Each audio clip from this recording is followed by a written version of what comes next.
Bonjour à tous et bienvenue sur une page d'histoire. Cette année, à différence de l'année dernière, j'ai choisi de faire l'émission les jeudis saints. L'année dernière, j'avais suspendu pour, disons, respect pour la semaine sainte. Et cette année, pour le même respect, j'ai décidé de la faire parce que nos amis que vous connaissez bien ont décidé de fermer l'église de Saint-Sépulcre à Jérusalem avec l'excuse de l'ordre public. Et avec tout ce qui se passe, j'ai dit, et c'est le jeudi saint, donc ce soir, il y aura la dernière scène de Jésus avec les apôtres. Et puisque je vis dans un pays qui n'a pas eu honte d'avoir une attitude de blasphème pendant l'inauguration des Jeux Olympiques, de parodier la dernière scène de Léonard de Vinci pendant laquelle Jésus institue les sacrements de l'Eucharistie, raison de plus parce que je fasse cette émission. Et aussi parce que, comme nous verrons dans la vidéo, dans les jardins des Oliviers, Jésus sera trahi par les baisers de Judas. Le même baiser qui dure, comme vous voyez dans les titres, depuis 2000 ans, avec un héritage maudit que nous vivons tous les jours. Il est important de célébrer la Pâque parce que on est, comment dire, submergé par la visibilité de toutes les fêtes religieuses juives, je ne sais pas, Hanouka, Pessah, on l'entend partout dans les médias et aussi dans les fêtes religieuses islamiques, Ramadan, par exemple. On entend toujours parler de ça. Et tout en ayant beaucoup d'amis, soit juifs, soit musulmans. Et parmi les meilleurs, je ne me prive pas de leur dire, vous y êtes presque à côté de la vérité, vous êtes même à côté de mériter, je leur dis, de mériter d'être baptisé, de devenir catholique. Et si vous voulez, je vous ferai de parrain. On prend ça un peu à la rigolade, mais puisque le Seigneur a établi que tout le monde sera sauvé, surtout et uniquement ceux qui sont de bonne foi et de bonne volonté, et n'importe donc pas la foi, disons, qui est en bonne foi et pratique. Mais moi, en tant italien et élevé au catholicisme, je dis ça. Quand vous êtes prêts, vous êtes déjà en très bonne foi, je veux vous baptiser, comme est écrit dans l'Apocalypse, qui est à la fin des temps, mais on verra ça plus tard. Le peuple juif se convertira et les autres aussi en masse après la venue de l'Antichrist, qui n'est pas loin. J'invite la régie, Eric, s'il te plaît, d'envoyer la première vidéo qui nous rappelle, dans ces jours sacrés du Jeudi Saint, une fois de plus, la trahison du Synédrium, n'est-ce pas, et des Judas, qui se perpétuent jour après jour parmi les fidèles qui soient catholiques, chrétiens, soi-disant, si surtout parmi nos amis, les juifs à mauvaise foi. Regardons ensemble.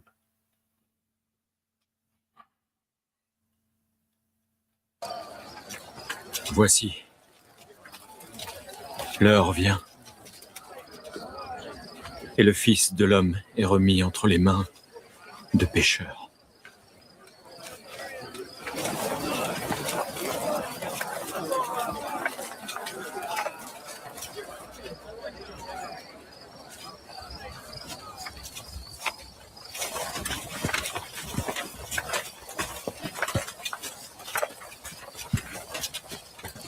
Qui cherchez-vous? Jésus de Nazareth.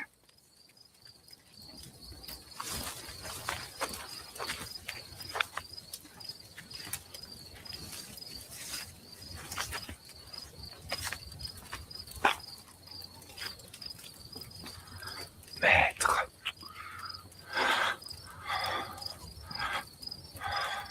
trahis-tu le Fils de l'homme par un baiser?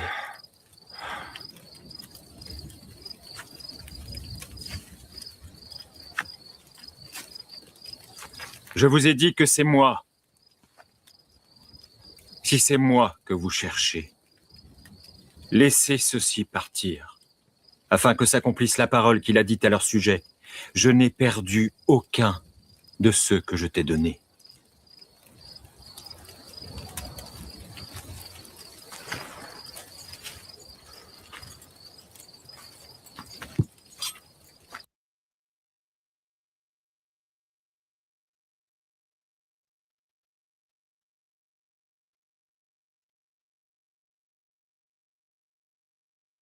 Voilà, je le rappelle, hein, ce soir, ça se répète depuis 2000 ans, la même histoire de la trahison. Et je vais vous dire quelque chose de très intéressant qui nous concerne tous pour voir que depuis 2000 ans, pour cacher cette trahison à l'humanité tout entière, si vous voulez, les kabbalistes messianiques, satanistes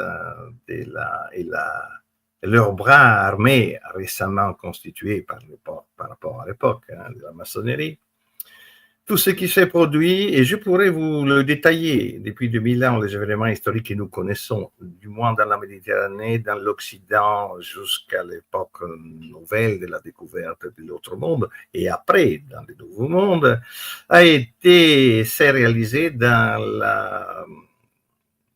l'idéologie du mensonge.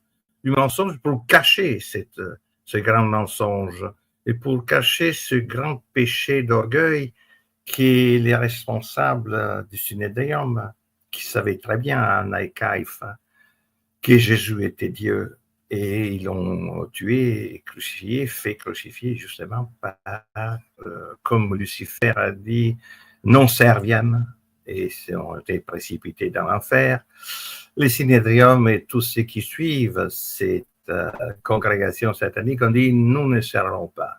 Nous allons promouvoir une autre histoire du Messie. Et vous savez, les vendredis soirs, les jours où il y a dans les pays catholiques le chemin des croix qui vient reproduire, à la fin, dans la messe, il y avait une prière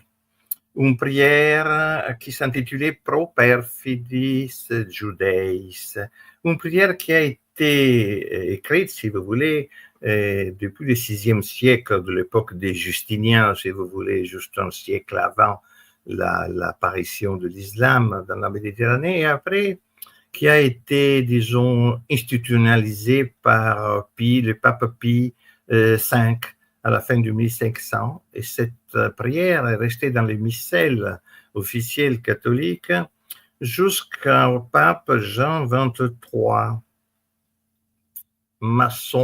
franc-maçon notoire, hein, qui fréquentait sans honte, n'est-ce pas, parce qu'il n'était pas le cas, avant d'être pape, la brasserie Lippe à Paris. Vous pouvez aller voir tout ça, c'était sur Internet, donc c'était du même public. Vous savez, le pape Jean XXIII, pour respect, pour sous-demande du Synhédrium de l'époque, c'est-à-dire du rabbin de Rome, qui lui demandait, il faut qu'on change cette prière parce qu'il y a des termes offensifs vers les Juifs. Je remarque que les papes, que c'était avant de devenir tel, ils fréquentaient volontiers le Monseigneur archevêque de Paris à la brasserie Lippe. La brasserie Lippe qui était fréquentée par la fine fleur de la maçonnerie nationale et internationale. Et quand il sera élu, Jean XXIII, comme pape, parfois il téléphonait au standard de la brasserie en demandant du Monseigneur Veuilleux, qui était archevêque de Paris, voilà, pour vous dire un peu l'histoire des labyrinthes. La brasserie était évidemment le lieu idéal pour, réfléchir sur la spiritualité et réfléchir sur la nécessité éventuelle d'échanger cette prière qui, comme je disais, était considérée offensive. Je vous lis la prière qui a été changée, je vous dirai les quatre mots qui ont été enlevés. Alors, tous les fidèles de la catholicité, pendant 2000 ans, jusqu'au donc 1962, voilà, Jean XXIII, après il va mourir, après avoir convoqué le Concile Vatican II qui changera totalement le visage de l'Église et qui sera dominé par la maçonnerie judéo-américaine maçonnique du B'nai B'rith qui obligera le cardinal Béat, qui était déjà un moderniste, à admettre la pluralité de la liberté des religieuses qui nous a amenés. Bon. Je vous lis la prière. Alors, attention. Prions aussi pour les perfides juifs, afin que le Seigneur notre Dieu lève le voile de leur cœur et qu'ils reconnaissent avec nous notre Seigneur Jésus-Christ. Dieu Tout-Puissant et l'Éternel, qui ne refusez pas votre miséricorde aux Juifs perfides, exaucez les prières que nous vous adressons au sujet de l'aveuglement de ce peuple, afin que ce peuple, reconnaissant la lumière de votre vérité, qui est le Christ, il soit enfin tiré de leurs ténèbres. Ainsi soit-il. Ça, c'était la prière originale. Ont été enlevés les mots. Au début, prions pour les perfides juifs, ont été enlevés. Qui lèvent le voile de leurs yeux, a été enlevé. Et que par votre miséricorde ne soit pas refusée, encore une fois, aux Juifs perfides, on va enlever ça aussi, et adressons notre prière au sujet de l'aveuglement de ce peuple. Alors, actuellement, tout ça a changé. Et alors, j'invite tous les, je le répète, rationalistes, cartésiens, libéristes, positivistes, freudiens, hegeliens, marxistes, athées, de réfléchir rapidement sur le fait que les événements actuels qui se déroulent dans le monde entier à partir et de la guerre en Ukraine et de la génocide de Gaza et actuellement de la guerre contre l'Iran fait par Israël est simplement lié à des conceptions surnaturelles et religieuses.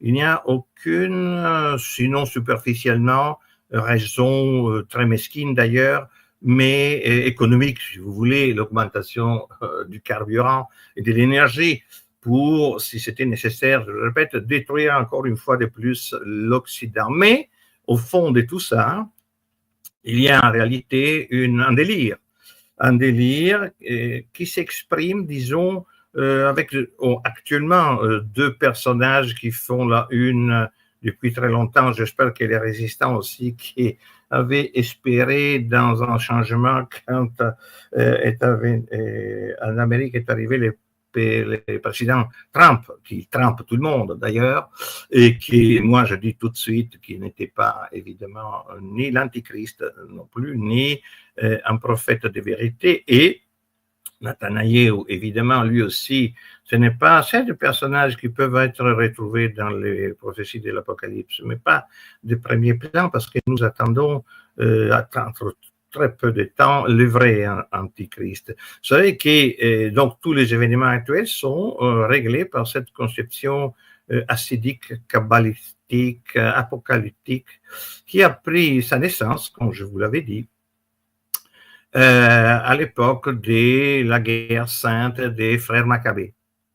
Je vous dis qu'en 1992, soit Nathanaël ou soit Trump se sont agenouillés devant le dernier grand représentant de cette conception kabbalistique, les rabbis Schneerson, qui les avait officiellement chargés d'amener et compléter, disons, le plan de la construction du Grand Israël pour pouvoir permettre la construction du troisième temple et donc attendre l'événement du évidemment pas le Messie que nous, les chrétiens, nous avons entendu. C'était un Messie spirituel.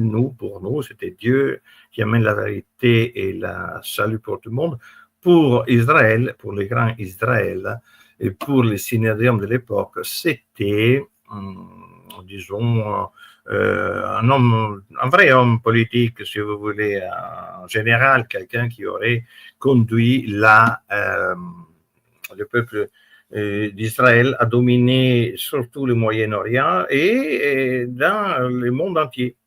Chose qui, malheureusement, s'est un peu avérée, même si les choses vont changer très vite.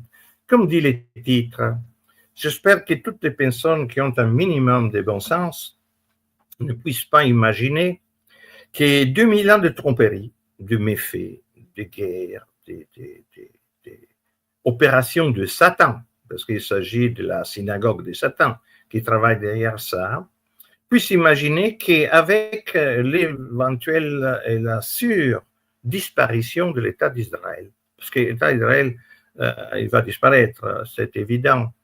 C'est évident pour le fait qu'il y a beaucoup de signes. Jamais, comme disaient les professeurs d'Omergue, tous les paramètres de la haine et de l'antisémitisme se sont, unifiés comme dans cette dernière période, parce que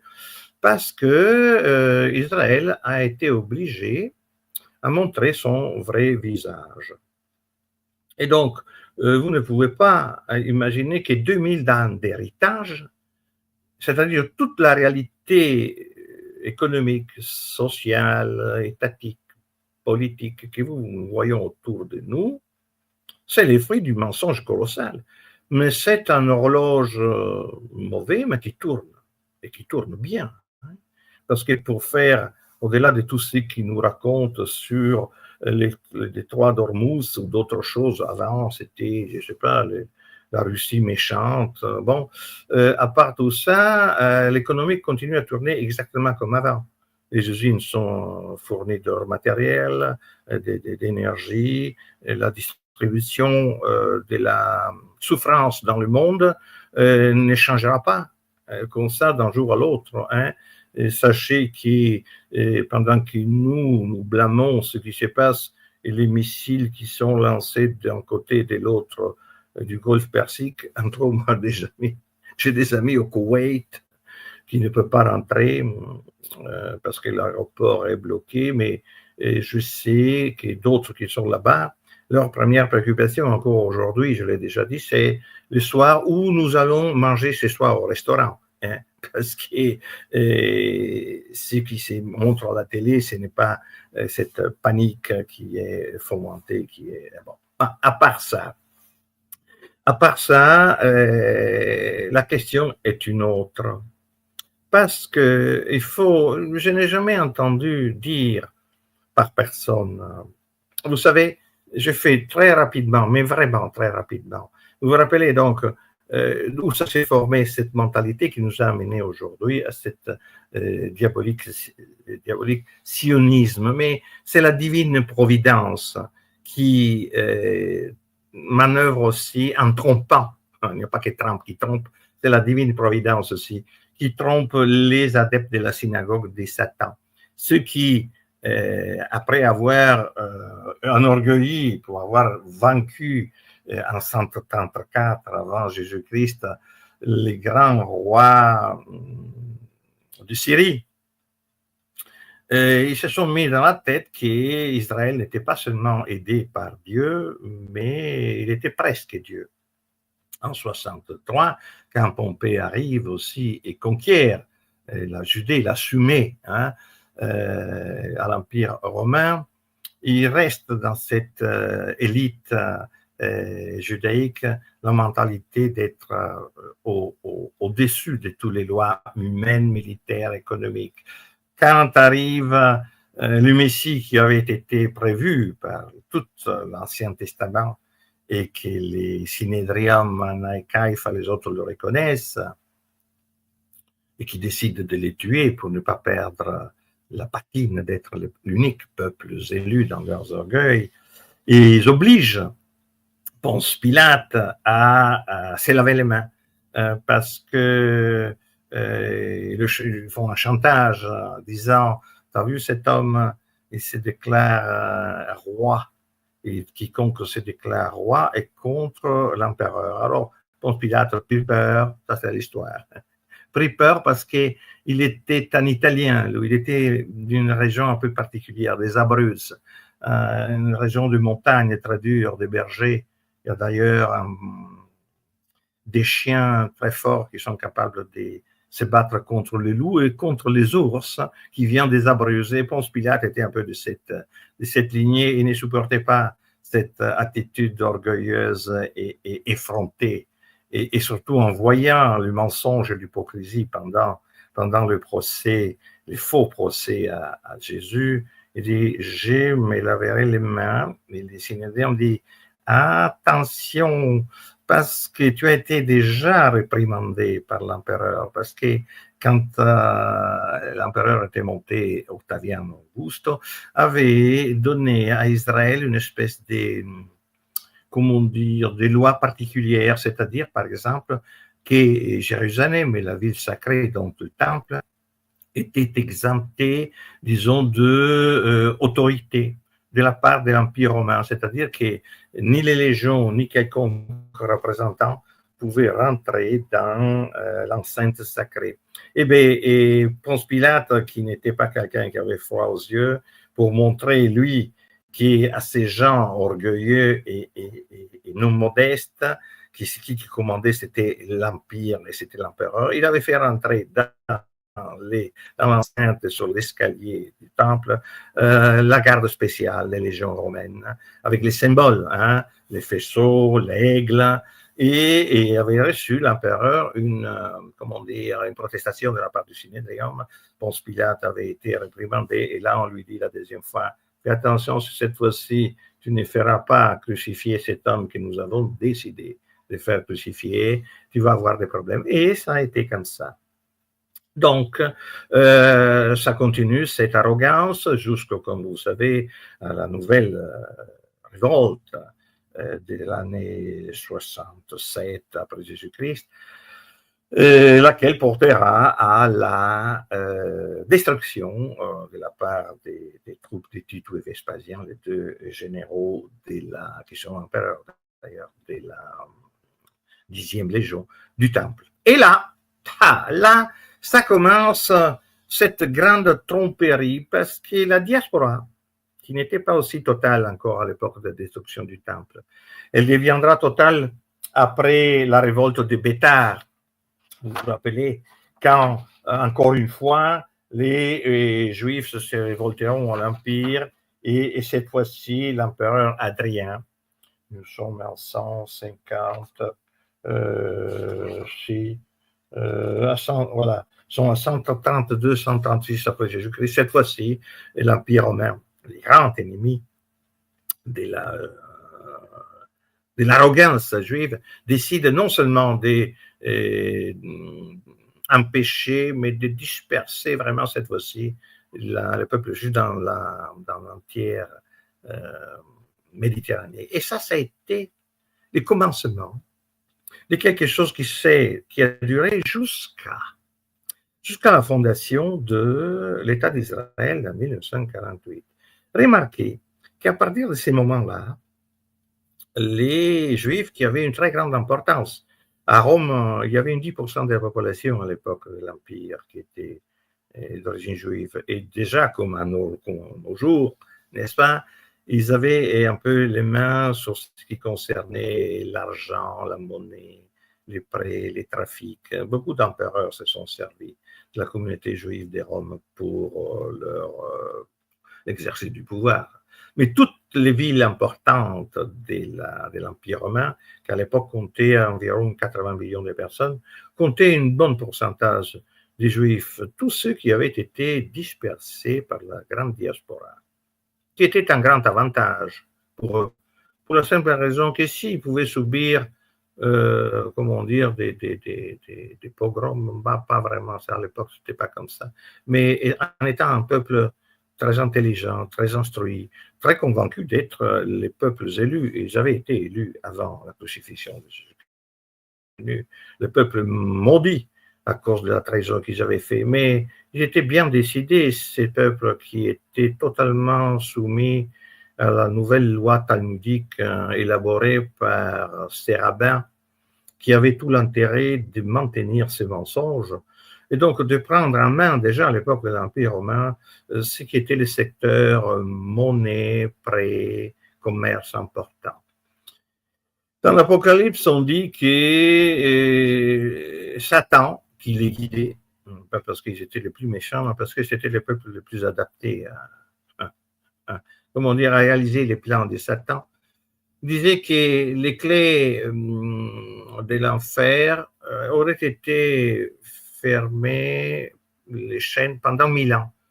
À partir donc de l'époque où Constantin 313 décide que la religion chrétienne, grand ennemi du judaïsme, devient la religion d'État, jusqu'à la fin de l'époque, commence la Renaissance, si vous voulez, italienne. Donc, effectivement, 1000 ans, ou 1300, à l'époque dans laquelle nous avons assisté au premier Moyen-Âge à la construction de magnifiques cathédrales dont la France possède la plus grande partie gothique, que c'était vraiment des hymnes à la vérité, au Christ. Après, avec l'arrivée de la Renaissance et d'un esprit plus, si vous voulez, plus humain, on dit l'humanisme, dans le sens des philosophes qui sont bien orientés dans la même mentalité judaïque orgueilleuse de dire l'homme peut faire sans Dieu. Mais même à cette époque-là, les Juifs, au Moyen-Âge, puisque l'économie monétaire et, disons, il y avait une économie pauvre de circulation monétaire, donc les Juifs vivaient ici dans les ghettos des villes. Ils étaient très utiles de toute façon à tous ceux qui, chrétiens, ne pouvaient pas pratiquer l'usure parce que c'était interdit aux chrétiens. Donc, ils utilisaient les communautés juives très contentes pour faire le prête-nom et leur donner de l'argent. Ça pour vous dire que l'avidité ou l'avarice n'était pas un monopole des peuples juifs. Bon, bref, ils se sont toujours cachés, ils n'ont jamais eu, les Juifs, un état territorial bien vrai. Et donc, ça continue, je ne sais pas, la Révolution anglaise, je vous avais dit, financée par Menas Ben Israël, représentant de tous les Juifs portugais hollandais, qui se cachent derrière le gouvernement, la nouvelle, si vous voulez, monarchie, république, un mélange de Cromwell, qui persécutera les catholiques, ils en tueront des dizaines de milliers, qui persécuteront les Irlandais. Après, nous pouvons arriver jusqu'à nos jours, je ne sais pas, à la Révolution française, magnifique, une œuvre magnifique de la maçonnerie judaïque, de la satanique de la synagogue de Satan. Et nous arrivons après, je ne sais pas, à toute l'expansion industrielle et la conquête progressive du marché oriental, je ne sais pas, les guerres de l'opium, sous la grande direction du grand homme d'État d'Israël, n'est-ce pas, juif d'origine italienne. Et après, nous allons encore en avant, mais jusqu'à la Première Guerre mondiale, et de toute façon, tout le colonialisme qui a été fait au nom des États, comme l'Angleterre, la France, l'Espagne, la Belgique. Derrière tout ça, ce peuple magnifique qui est le peuple juif, cultivé, travailleur, intelligent, convaincu au fond et dirigé par cette élite talmudique, a toujours pu se cacher derrière cet État sans jamais s'exposer. Tant que nous arrivons en novembre 1917. Vous vous rappelez, on a parlé des fameuses déclarations de Balfour. Ah là on ne sait pas où la main de la Providence, où c'est Balfour, va savoir, était un visionnaire catholique, en disant, pour essayer de contraindre un peu cette tendance magnifique, maléfique de ce judaïsme talmudique, qu'est-ce que nous allons faire? Nous allons exaucer les vœux du fameux Theodor Herzl. fondateur idéologique du sionisme, c'est lui des fameux congrès des Bâles, c'est lui des fameux protocoles des sages des Sion. Il y en a beaucoup qui disent qu'ils sont faux, mais ça ne nous concerne pas s'ils sont faux ou vrais. Pour la simple raison que tout ce qui est écrit là-dedans, si vous pouvez le voir, c'est réalisé d'une façon ponctuelle et merveilleuse. D'ailleurs, il y a un père franciscain qui s'appelle Maximilien Kolbe, polonais, qui mourra en camp de concentration d'Auschwitz en 1941, qui était un des grands diffuseurs de ce protocole de Sion, parce que lui était profondément anticommuniste, et nous savons que le bolchevisme en Russie, c'était le chef-d'œuvre de l'élite judaïco-satanique. Il était aussi foncièrement anti-nazi, pour la même raison, mais vu au contraire, parce que le nazisme était exactement l'autre visage, toujours de la même œuvre de Satan. Il était aussi très nationaliste. Alors, Maximilien Kolbe mourra parce qu'il offrira soi-même pendant sa détention, parce qu'il y avait un prisonnier qui s'était évadé, un sergent polonais, et chaque fois qu'un quelqu'un évadait, les condamnés à mourir de faim, 10 prisonniers. Et puisque ces sergents avaient des enfants et des femmes, Massimiliano Kolbe, grand diffuseur des protocoles de Sion, dira au chef de camp, prenez-moi à sa place. Et donc, moi, je regarde les faits, et si des personnages comme ça ont pris pour bon et ils ont soutenu des publications de ce genre, moi, je regarde les faits, hein, pas les mots ou les lions des claviers. Non, non.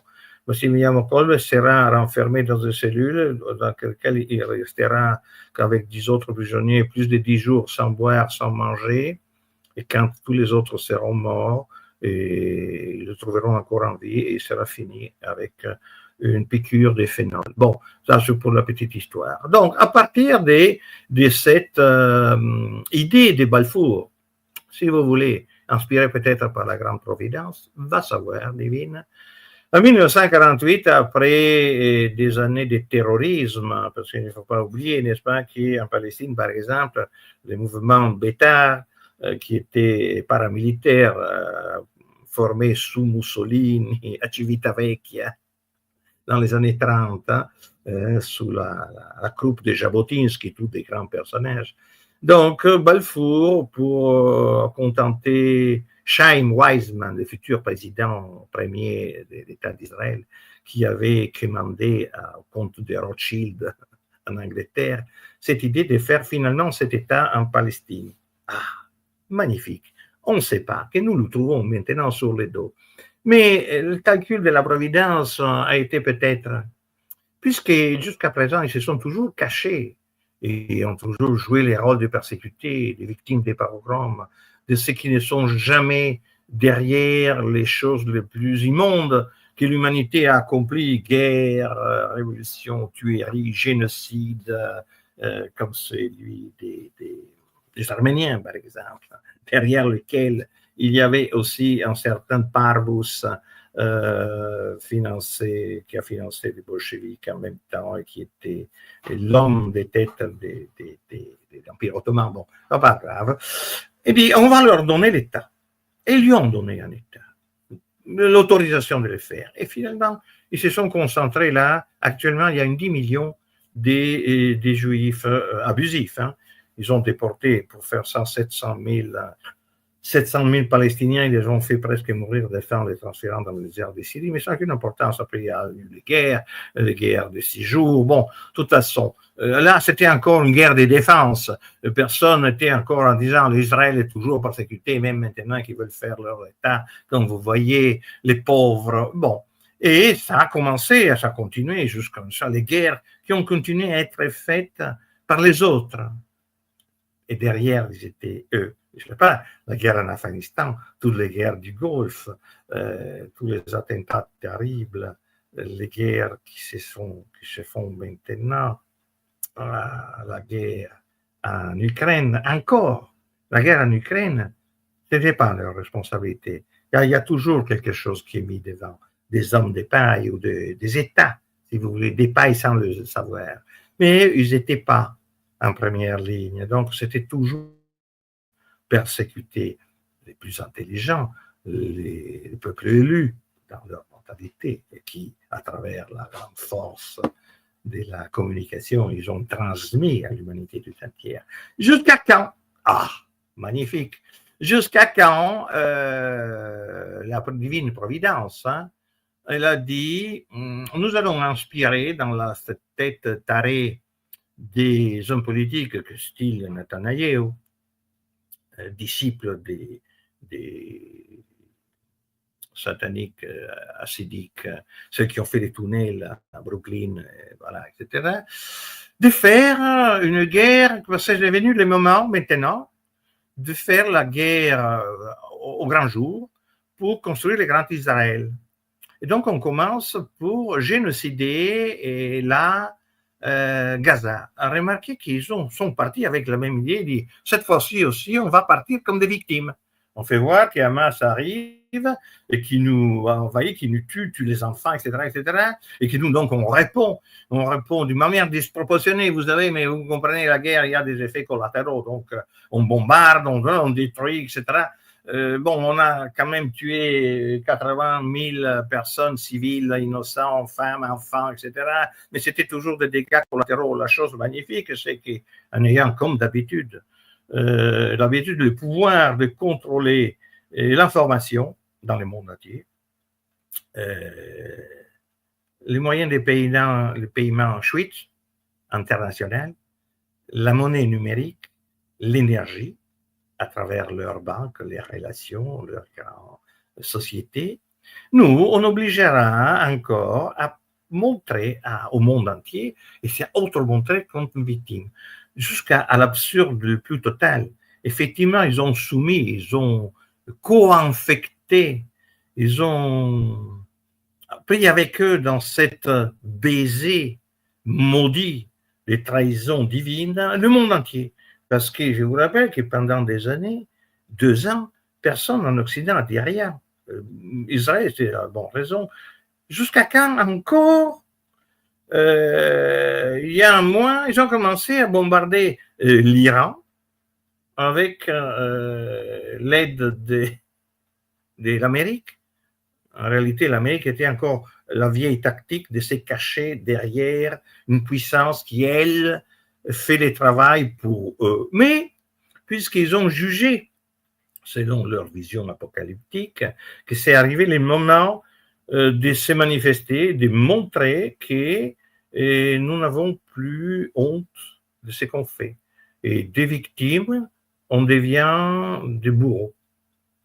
Oh, il a passé du temps avant que le monde entier, pris dans cette tenaille de services secrets, et des dossiers Epstein, des contrôles de la monnaie, de l'énergie, de l'information, de la lecture, de la réalité, et réagissent d'une façon telle qu'imaginez même les gouvernements italiens, dans lesquels territoire italien il y a plus de 100 bases américaines, il y a quelques jours, le gouvernement italien a interdit, incroyable, a interdit aux avions militaires américains d'utiliser la plus grande base aéronautique américaine en Sicile, la base de Sigonella. Ça, je peux vous le certifier, c'est la preuve que les gouvernements de l'ombre, le gouvernement profond, celui qui est derrière les visages et de Netanyahou et de Trump, ont décidé de liquider les deux. C'est-à-dire, Netanyahou, Israël doit disparaître. Ça, c'est sûr. Tout le monde abandonne. Tout le monde haït. Il y a, comme disait Domergue, une haine, une prise de conscience, un antisémitisme, si vous voulez, de la part du monde entier. Il n'y a pas un pays où même la population civile normale empêche, je ne sais pas, aux croisières, ceux qui font les croisières dans les bateaux, dans le monde entier, de descendre dans les ports, les gens communs. Remarquez que les théologiens disent que ce n'est pas seulement le Synhédrium qui a condamné Jésus-Christ, mais la population toute entière qui était présente et qui dira crucifie cet homme et que son sang retombe sur nous et sur nos enfants. Ben, ça est fait. Et donc, c'est probablement pour cette raison que le peuple juif actuellement est haï, on peut le dire, par le monde entier. Problème. Mais j'invite la régie à envoyer quelque chose juste pour faire une pause parce que l'explication est un peu lourde. Hein. Une pause. J'envoie 2 extraits d'un film magnifique de 1959 réalisé par William Wyler, super juif lui aussi, qui était présent d'ailleurs avec Frank Capra, Alfred Hitchcock, Luchino Visconti, était présent sur la place à Milan le 28 avril 1945, quand les Américains ont monté toute cette comédie, quand ils ont pris Mussolini et tous ses collaborateurs et ils ont pendu la tête en bas en distributeur et il y avait ce documentaire qui avait tourné sur place avec 3 caméras fixes et une mobile en montrant que les bombardements qui avaient détruit la moitié de l'Italie et la moitié de l'Europe, les bombardements stratégiques qui avaient fait des millions de personnes, c'était bien justifié, non seulement parce que la guerre était juste contre le nazifascisme, mais que ce n'était pas une décision de la grande politique, mais que le peuple aussi, et en ce cas-là, c'était italien et à Milan, avait décidé. Regardons cet extrait du Ben-Hur.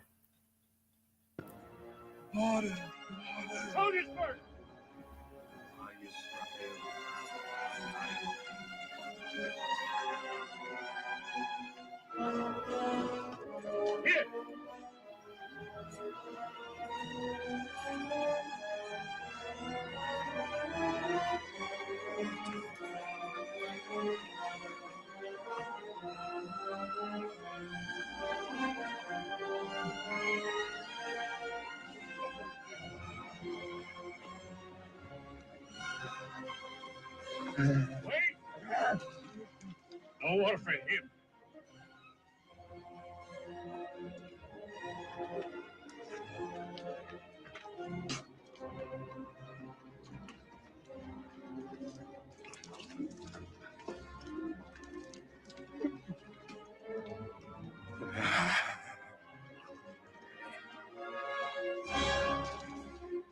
God,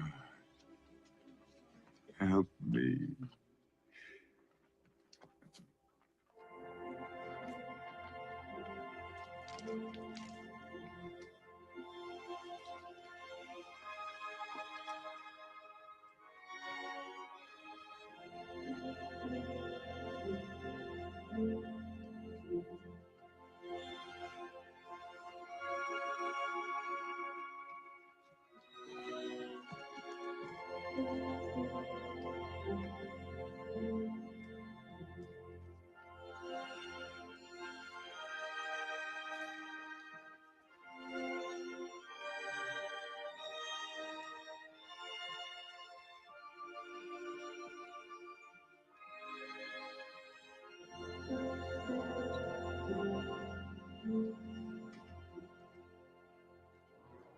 You! I said no water for him!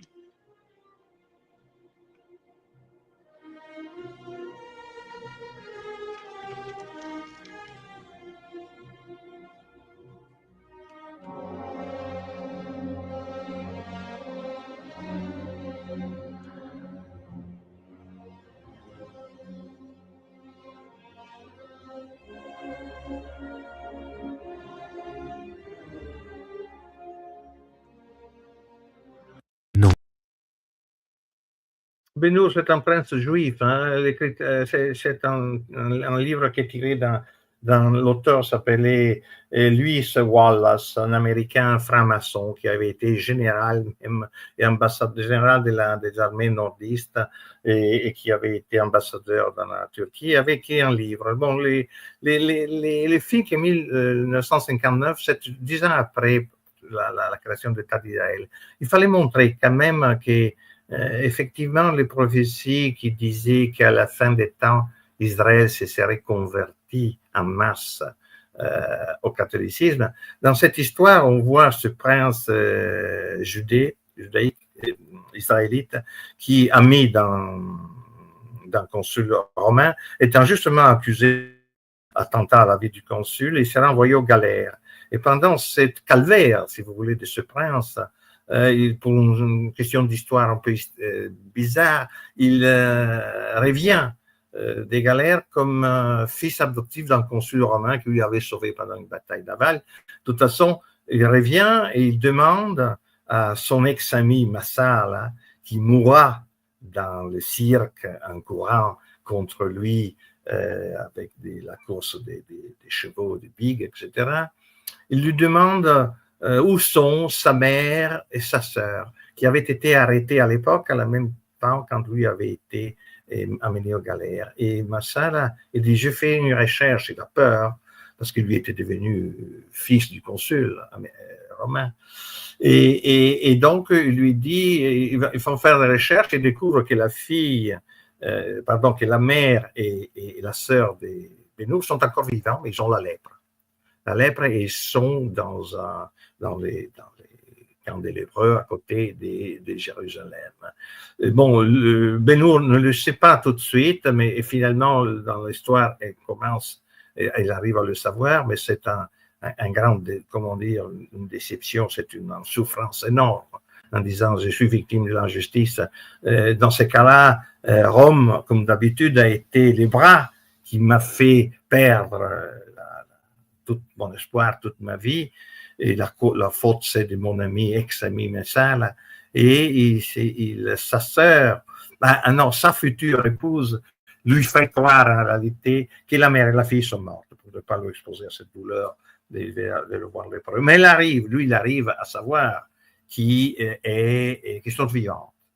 Elle va le voir, et à ce moment-là, c'est Jésus, dans le film, qui est en train de prêcher, qui prêche, comme est raconté dans l'Évangile, et toutes les foules le suivent, est devenu fameux pour sa bonté, pour sa justice, pour son courage, pour lutter contre l'injustice des pouvoirs, et qui fait des miracles, qui ressuscite les morts, qui guérit les lépreux, qui guérit les aveugles.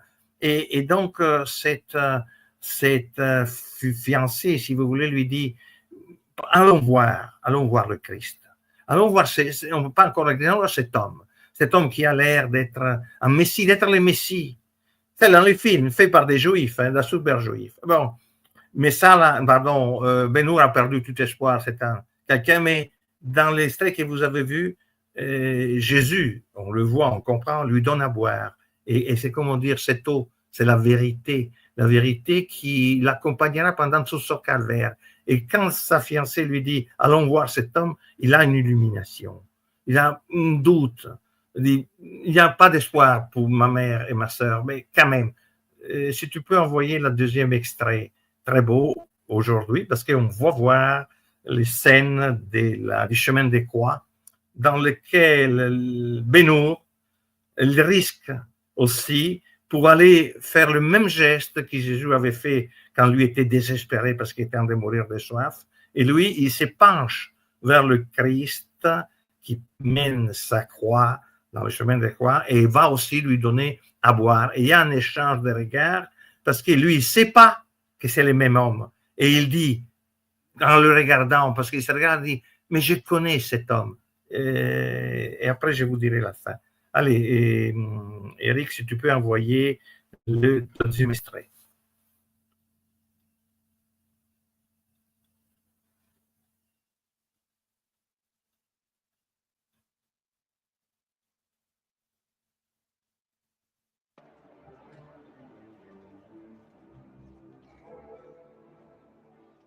I know this man.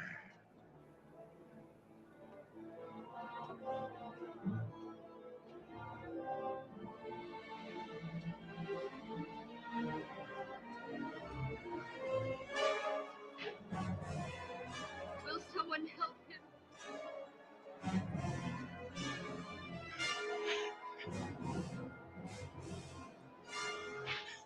Pity on him.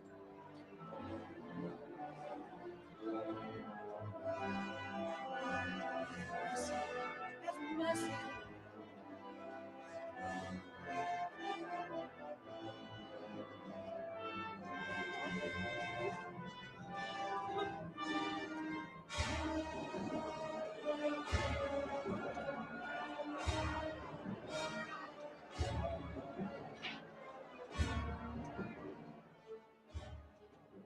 in his pain, this look of peace. Watch over the list.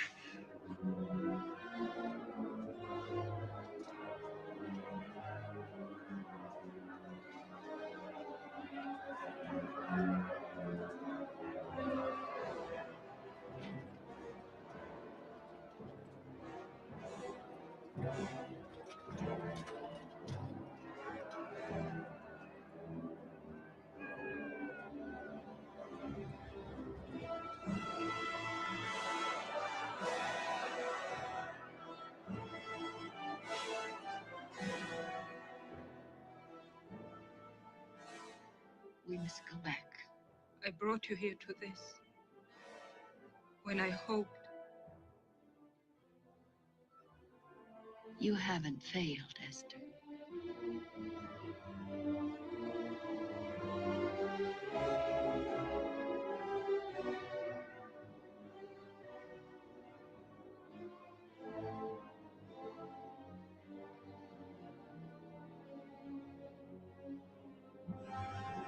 Hail, King of the Jews!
Je vous prie de vous pencher sur le symbolisme de cette scène du film, parce que Ben-Hur, lui, représente le peuple juif.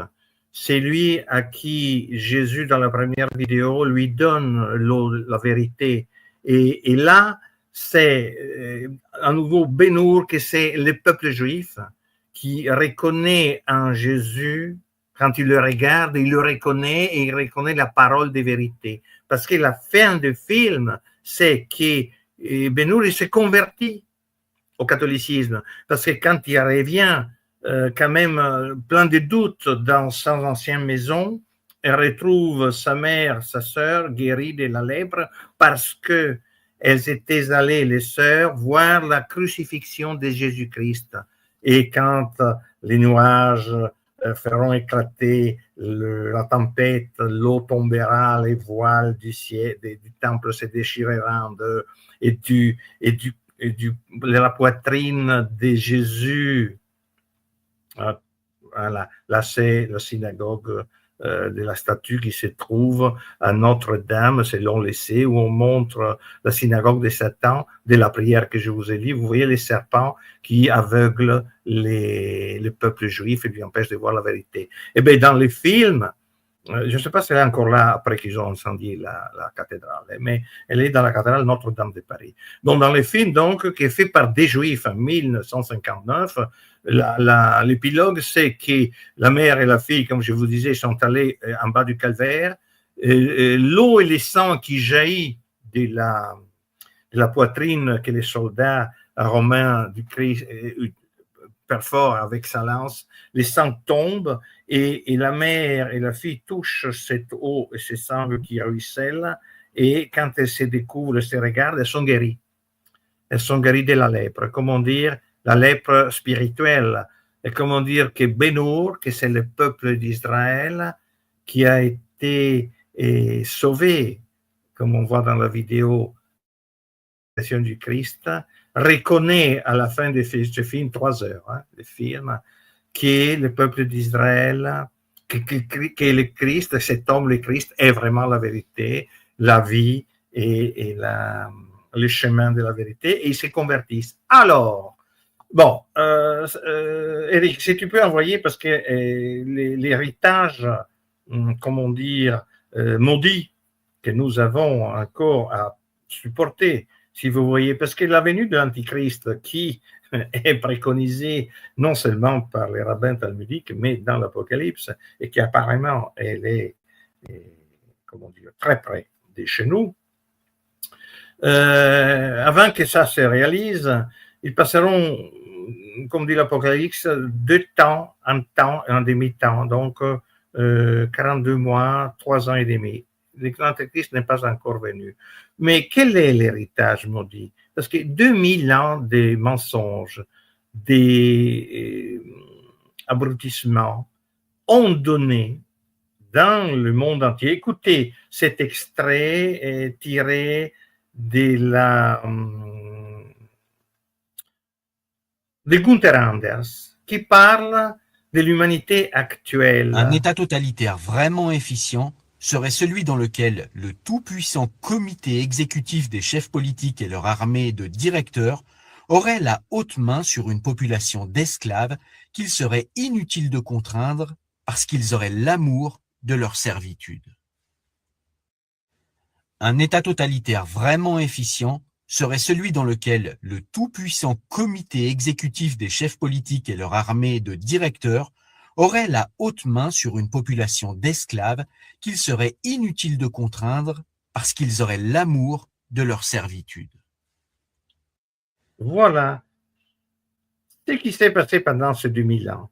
C'est que vous le voyez devant vos yeux depuis l'époque du Covid, mais même avant, quelqu'un qui réfléchissait, vous pouvez voir, mais du Covid, c'est évident. Et maintenant aussi. Même si l'État d'Israël et ses hommes de paille comme Trump ou l'Amérique ou les autres États disparaissaient comme entité étatique, un héritage du mal fait de 2000 ans ne peut pas disparaître d'un jour à l'autre parce que la population du monde entier est comme elle est décrite dans cet extrait qui on dit tiré de Huxley, Aldous Huxley, repris par Gunther Anders, qui décrit un peu comment faire une vraie dictature, celle que nous vivons aujourd'hui. Donc, malgré les soi-disant événements militaires, événements économiques, changements,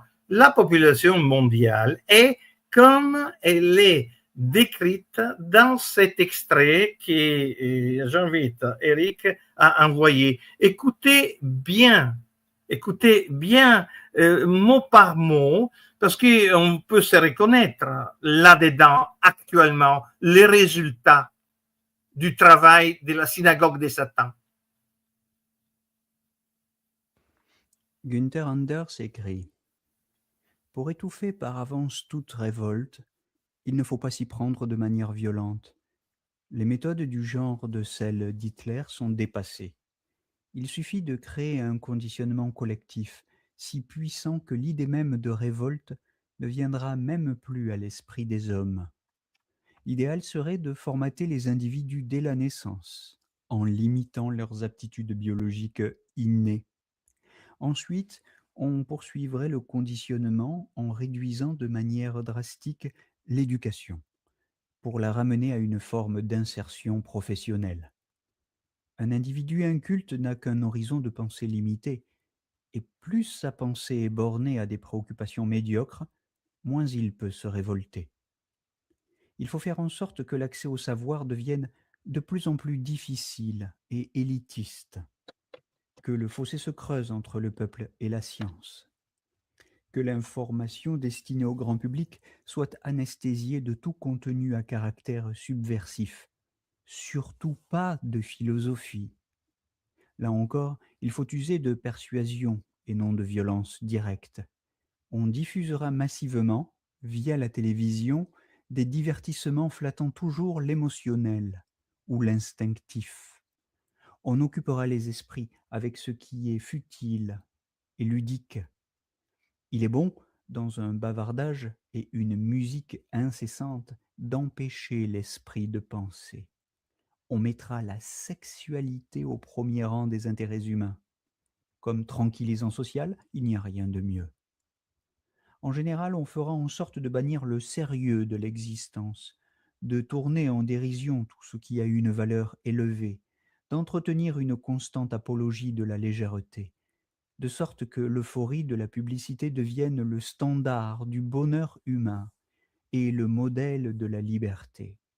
Le conditionnement produira ainsi de lui-même une telle intégration que seule la peur, qu'il faudra entretenir, sera celle d'être exclu du système, et donc de ne plus pouvoir accéder aux conditions nécessaires au bonheur.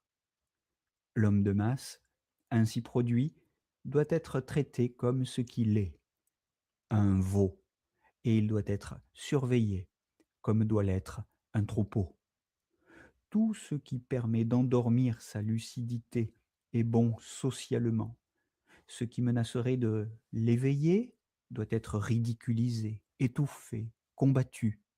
Toute doctrine mettant en cause le système doit d'abord être désignée comme subversive et terroriste, et ceux qui la soutiennent devront ensuite être traités comme tels. Günther Anders, L'obsolescence de l'homme, 1956. Voilà, là on peut terminer l'exposition. Je voudrais vous faire réfléchir que les systèmes actuels global et mondialisé qui concernent les États du monde entier selon une hiérarchie bien précise. Je sais pas, même si l'État d'Israël disparaît, même si nous arrivons à régler les questions concernant les rapports politico-sociaux démocratiques dans soi-disant les pays développés. Vous pouvez prendre, je sais pas, l'Amérique tout entière, l'Occident, l'Europe, vous pouvez aller dans les pays musulmans, du Maghreb, l'Iran, jusqu'en Inde, où vous voulez, en Chine, qui produit monstrueux de cet héritage de la synagogue de Satan, qui a travaillé pour le mensonge pendant 2000 ans, et il a fabriqué une population comme est décrite. Ce n'est pas des rêves. La population actuelle mondiale, surtout, est infectée. Même en Afrique, il y a 1 milliard de personnes qui regardent la classe dirigeante de chaque pays décolonisé, mais la classe dirigeante et même les gens qui regardent éventuellement la télé ou Internet, etc., ils sont totalement lessivés, totalement emportés vers le mensonge de ce monde du consommérisme, de la production, de la transformation, de la disparition de toute spiritualité, de toute religion. Le monde musulman, comme le monde israélite et comme le monde chrétien, a perdu dans la grande masse tout sens du surnaturel, du sacré, de la spiritualité a disparu. Donc, même quand Israël va disparaître, qu'il va disparaître bientôt,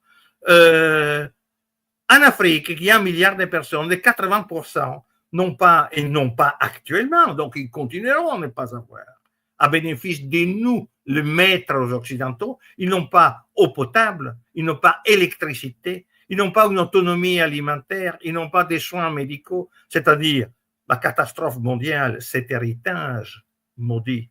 Il faudra quand même essayer de la, pas seulement maîtriser, mais il n'y a que, excusez-moi, vu que nous sommes dans une dimension messianique, apocalyptique, spirituelle, religieuse que nous voyons sous les yeux, il n'y a que l'intervention du Messie après l'événement de l'Antichrist qui pourra, avec une intervention mystérieuse, comme sont toutes les interventions de la divine providence, réussir à remettre un peu en ordre avec justice cette injustice qui a transformé le monde, comme à l'époque de l'Empire romain, une 30% des maîtres et une 70% des esclaves dans des conditions terrifiantes. Donc, je souhaite à tout le monde une excellente Pâques de résurrection, parce que malgré la mort du Christ, il va ressusciter pour vaincre justement la mort. Et malgré la mort spirituelle de l'humanité qui est décrite dans cet extrait de Gunther Index, probablement avec un miracle comme le Christ a ressuscité le temple, que c'était son corps en 3 jours, en espérant que dans les fameux 3 ans de l'événement de l'Antichrist, après la mort définitive d'une humanité dévastée par ce mensonge de la synagogue de Satan, il y aura une résurrection qui restera quand même mystérieuse. Peut-être qu'il faudra s'engager davantage et s'attendre à quelque chose de très dur et de surmonter les difficultés, va voir avec la prière, comme est toujours suggéré dans les Écritures. Parce que autrement, on va voir chez Eric, tu as la possibilité d'envoyer la dernière vidéo où on voit le monde comme il est actuellement. Si en Afrique, il n'y a pas d'eau potable, en Chine, il y a ça, les 2 extrêmes.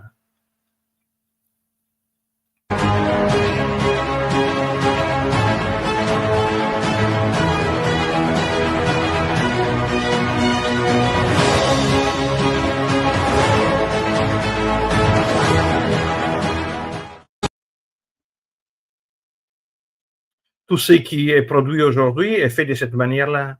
Donc l'humanité est totalement disparue. Satan a éliminé l'humanité. Là, elle n'est pas présente physiquement. Le problème, c'est qu'aujourd'hui, on risque qu'elle ne soit pas présente spirituellement. Ne craignez pas ce qui tue les corps, craignez surtout ce qui tue l'esprit, écrit dans l'Évangile. Excusez-moi cette attitude un peu messianique. Je vous souhaite une bonne Pâques et je vous remercie pour votre attention. Ça n'a pas été facile aujourd'hui et je vous donne rendez-vous dans 15 jours pour une autre page d'histoire. Merci encore.